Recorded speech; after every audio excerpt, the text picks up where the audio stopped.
সাম্প্রতিক সময় দেখছি সোশ্যাল মিডিয়ায় কিংবা কিছু কিছু মেন স্ট্রিম মিডিয়াতেও দেখছি বিরাট কোহলির নামে একটা ফেক নিউজ, একটা জাস্ট গুজব ছড়ানো হচ্ছে। জাস্ট অনুমানের উপর ভিত্তি করে কিছু তথ্য প্রমাণ না পেয়েই তারা নিউজ করে দিচ্ছে। আর এতে কিন্তু তারা দেখছি মানে ফেক নিউজ করে অনেকে আর কি এঙ্গেজমেন্টও পেয়ে যাচ্ছে বেশ ভালো মতো। কিন্তু আজকের আমি এই ভিডিওটা পুরো ব্যাপারটা আপনাদের কাছে খোলসা করে দিচ্ছি।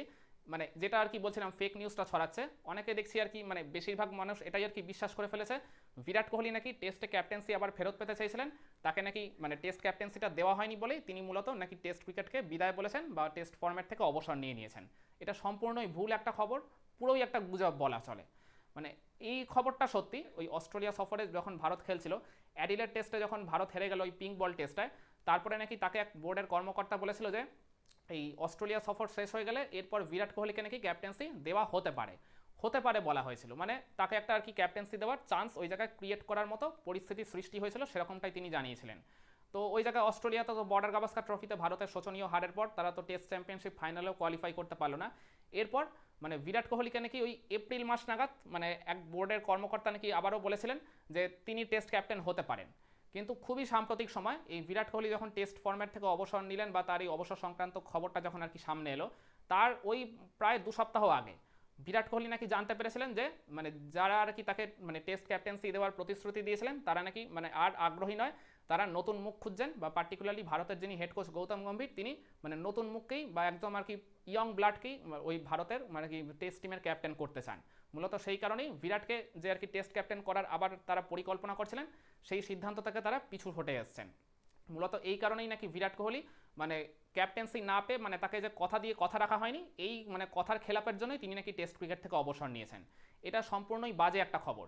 যে কথাগুলো আমি শুরুতে বললাম, মানে যে আর কি অস্ট্রেলিয়া সফর চলাকালীন তাকে টেস্ট ক্যাপ্টেন্সি দেওয়ার প্রতিশ্রুতি দেওয়া হয়েছিল, কিংবা ওই এপ্রিল মাস নাগাদ তাকেও আবার কথা দেওয়া হয়েছিল যে হ্যাঁ তাকে টেস্ট ক্যাপ্টেন্সি দেওয়া হবে, কিন্তু মানে ওই অবসর নেওয়ার 2 সপ্তাহ আগে মানে তিনি জানতে পারলেন যে আর টেস্ট ক্যাপ্টেন্সি দেওয়া হচ্ছে না। এইগুলো কিন্তু সত্যি খবর, কিন্তু শুধুমাত্র বিরাট কোহলিকে টেস্ট ক্যাপ্টেন্সি দেওয়া হয়নি বলেই যে তিনি মানে টেস্ট ক্রিকেট ছেড়ে দিয়েছেন, এটা সম্পূর্ণই বাজে একটা তথ্য।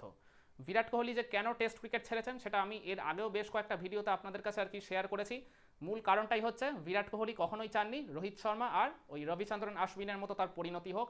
তিনি যেন ওই জায়গায় মানে একাদশে মানে জায়গাটা যাতে না হারান কোনো মানে টেস্ট ম্যাচ বা সিরিজ চলাকালীন। ঠিক যে পরিণতিটা আশ্বিন আর ওই রোহিত শর্মার হয়েছিল ওই বর্ডার গাভাস্কার ট্রফি চলাকালীন। বিরাট কোহলি এমনিতেও সাম্প্রতিক সময় খুব একটা ভালো ছন্দে ছিলেন না, টেস্ট ক্রিকেটের কথা আমি বলছি। লাস্ট 5 বছরে তার ব্যাটিং পরিসংখ্যান বা ব্যাটিং গড়টা মানে তার আগের 5 বছরের প্রায় অর্ধেকে নেমে এসেছিল। সেই কারণে আগামী ইংল্যান্ড সফরে বিরাট কোহলি মানে খুব যে ভালো পারফর্ম করবেনই এরকমটা তিনি নিজেও আর কি গ্যারেন্টি দিয়ে বলতে পারতেন না, কিন্তু তিনি চেষ্টা করেছিলেন। মানে তার চেষ্টার কোনো ত্রুটি বা খামতি ছিল না। তিনি কন্টিনিউয়াসলি আর কি মানে তার ওই ইচ্ছা শক্তির জায়গাটা থেকে আর কি মানে তার মানে বেস্ট পারফরমেন্সটা ডেলিভার করার চেষ্টা করছিলেন, যেটা আর কি দিল্লি রঞ্জি টিমের কোচ শরণদীপ সিংও বারবার বলছিলেন। তো এই জায়গায় বিরাট কোহলির যেটা আর কি প্রবলেম হয়েছে ওই কোচ গৌতম গম্ভীরের দোদুল্যমান নীতি নিয়ে। মানে গৌতম গম্ভীর ওই জায়গায় একবার বলেছিলেন যে তার কাছে বয়সটা কোনো ফ্যাক্টর নয়, মানে 38, 40, 42 যত বছর বয়সী হয়ে যাক না কেন, পারফর্ম যদি করতে পারে তাহলে মানে সেই পার্টিকুলার ক্রিকেটারকে সবসময় জাতীয় দলের জন্য আর কি বিবেচিত করা হবে। কিন্তু মানে এই গৌতম গম্ভীরই যখন ওই অস্ট্রেলিয়া সফর চলাকালীন রবিচন্দ্রন আশ্বিনকে ডেকে বলেছিলেন যে মানে ভারতীয় দলের ভাবনায় তিনি পরবর্তীতে আর নেই, মানে পরের ওয়ার্ল্ড টেস্ট চ্যাম্পিয়নশিপের সাইকেলের মানে যে আর কি প্ল্যান করছে এই টিম ইন্ডিয়ার ম্যানেজমেন্ট, সেখানে রবিচন্দ্রন আশ্বিন নেই। কিন্তু রবিচন্দ্রন আশ্বিনের বয়স হয়েছিল মাত্র 38। গৌতম গম্ভীর যেখানে 40, 42 অব্দি আর কি এক্সাম্পল দিয়ে দিয়েছিল, সেখানে মাত্র 38 বছর বয়সী এরকম একজন ক্রিকেটারকে, যিনি কিনা দুর্ধর্ষ টাচে ছিলেন। মানে আশ্বিন তো দেশের মাঠে মানে বিদেশের তিনি সবসময় সিলেক্টেড না হলেও ইন্ডিয়াতে যে টেস্ট ম্যাচগুলো খেলা হচ্ছে সেখানে তো তিনি বল হাতে অপ্রতিরোধ্য ছিলেন। নিউজিল্যান্ডের সিরিজটা বিচ্ছিন্নভাবে তার খারাপ গেছিল, কিন্তু এর আগে আপনি তার পরিসংখ্যানটা দেখুন। মানে ভারতের আর কি লাস্ট দশকের মধ্যে আর কি সেরা স্পিনার ছিলেন এই রবিচন্দ্রন আশ্বিন, তার পরিসংখ্যানই তার হয়ে কথা বলে দিচ্ছে। তো সেখানে গৌতম গম্ভীর যখন এরকম যেচে আগ বাড়িয়ে একজন ক্রিকেটারকে ওই রকম 38 বছর বয়সেই বলে দিলেন যে তিনি আর পরবর্তী টেস্ট চ্যাম্পিয়নশিপের সাইকেলের ভাবনাতেই নেই, তো তখন আশ্বিন ওই জায়গায় আর কি তিনি বুঝেই গেছেন যে মানে তিনি আর চান্স পাবেন না, সেই কারণেই তিনি রিটায়ারমেন্ট নিয়ে আর কি চলে এসেছিলেন দেশে। তো বিরাট কোহলি ব্যাপারটা বুঝতে পেরেছিলেন যে গৌতম গম্ভীর মুখে আর কি ভালো সাজার জন্য যতই বলুক না কেন 40, 42 বছর বয়স অব্দি আর কি বিবেচিত হবে যদি ভালো পারফরমেন্স থাকে, কিন্তু এটা পুরোটাই একটা বাজে কথা, ভুয়ো একটা কথা। ওই জায়গায় বয়সটাই আর কি গম্ভীরের কাছে ম্যাটার করে। মানে গম্ভীর এখন পুরোটাই পুরো দস্তুর চাইছেন যে এই ভারতীয় টিমটাকে ওই একবারে আর কি মানে তাজা রক্ত ইয়ং ব্লাড দিয়ে সাজাতে, মানে যাদের ওই জায়গায় সর্বোচ্চ মানে গড় বয়স হবে ওই 25 থেকে 26। মানে এর ঊর্ধ্বে তিনি মানে বেশিরভাগ ক্রিকেটারকেই চাইছেন না হ্যাঁ, দু একজন সিনিয়র ক্রিকেটার ডেফিনেটলি রয়েছেন, জাডেজা কিংবা বুমরা, কিন্তু আমি আবারও বলছি গড় বয়স তিনি ওই জায়গায় 25-26-এর ঊর্ধ্বে চাইছেন না, এইরকম মানে একটা টিমই তিনি গড়তে চাইছেন। তো এই পার্টিকুলার জায়গাতে বিরাট কোহলি বুঝেই গেছেন ইংল্যান্ড সফরে তিনি যদি রান করতে না পারেন, বাই চান্স যদি ওই অস্ট্রেলিয়া সফরের মতো তিনি ব্যর্থ হয়ে যান প্রথম 2 বা 3 টেস্টে, তাহলে তাকে ওই 4th টেস্টে গিয়ে কিংবা লাস্ট টেস্টে গিয়ে একাদশ থেকে ড্রপ হলেও হতে পারে, ঠিক অনেকটা ওই রোহিত শর্মার মতো করে। আর যেটা ক্যারিয়ারের এই শেষ পর্যায়ে এসে বিরাট কোহলির মতো এরকম একজন লেজেন্ডারি ক্রিকেটারের জন্য কখনোই কিন্তু মানে একেবারে মানে জাস্ট মানহানিকর বলা চলে।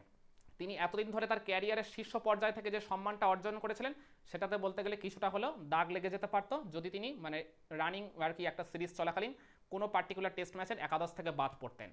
তো এই সব বিষয় চিন্তা ভাবনা করেই বিরাট কোহলি মানে রোহিত শর্মার ওই অবসর নেওয়ার 4-5 দিনের মাথাতেই তিনিও টেস্ট ক্রিকেট ছাড়ার আর কি সিদ্ধান্ত নিয়ে নিয়েছিলেন। এটাই হচ্ছে মূল কারণ, এটাই হচ্ছে আর কি main reason Virat Kohli test cricket থেকে সরে যাওয়ার। ওই ক্যাপ্টেন্সি না পাওয়ার জন্য বিরাট কোহলি যে আর কি টেস্ট ক্রিকেট ছেড়ে দিয়েছেন, এটা পুরোই বাজে কথা। কারণ বিরাট কোহলির মতো এরকম একজন কিংবদন্তি ক্রিকেটার, আর শুধু বিরাট কোহলি বলেই নয়, কোনো একজন পার্টিকুলার ক্রিকেটার বা যে কোনো আর কি মানে স্পোর্টসেরই আর কি অ্যাথলিটের কথা বলুন না কেন, তারা যখন মানে তাদের ক্যারিয়ারটা শুরু করে এই স্পোর্টস ফিল্ডে, তারা কি এইটা ভেবে কখনো আসেন যে আমি আর কি ভবিষ্যতে জাতীয় দলকে নেতৃত্ব দেবো, অধিনায়ক হব, তবেই আমি খেলবো, তার আগে খেলবো না? তারা যখন আর কি প্রথম আসে দলে, একজন নিতান্তই সাধারণ পারফর্মার হিসেবেই আসেন। তারা ওই পারফরমেন্সের লেভেলটাকে আর কি যত আর কি বৃদ্ধি করতে পারেন, ততই একটা আর কি বেঞ্চমার্ক সৃষ্টি করতে পারেন, ততই আর কি বলতে গেলে তাদের দলের জন্য কিংবা তার দেশের ন্যাশনাল টিমের জন্য অপরিহার্য অংশ হয়ে ওঠেন। তারপরে আর কি নেতৃত্বের ব্যাপারটা তো অনেক পরের বিষয়। নেতৃত্ব তিনি মানে নিতে চাইলে বা আর কি দিতে পারলে করবেন, না চাইলে করবেন না। বিরাট কোহলি কিন্তু কখনোই নেতৃত্ব ফেরত পেতে চাননি। রোহিত শর্মার আন্ডারে খেলে তিনি যথেষ্টই আর কি খুশি ছিলেন, যথেষ্টই ওই জায়গায় আর কি নিজের বেস্ট পারফরমেন্সটাই ডেলিভার করতে চাইতেন সবসময়। হ্যাঁ, অনেকে বলছেন যে শুভমান গিলের আন্ডারে নাকি বিরাট কোহলি খেলতে চাননি, এটা পুরোই একটা ভুয়ো তথ্য। সচিন টেন্ডুলকার এম এস ধোনির আন্ডারে খেলেননি, ইভেন ওই জায়গায় আর কি এম এস ধোনি বিরাট কোহলির আন্ডারে খেলেননি, এম এস ধোনি তো রোহিত শর্মার আন্ডারেও খেলেছিলেন ভারতীয় দলে।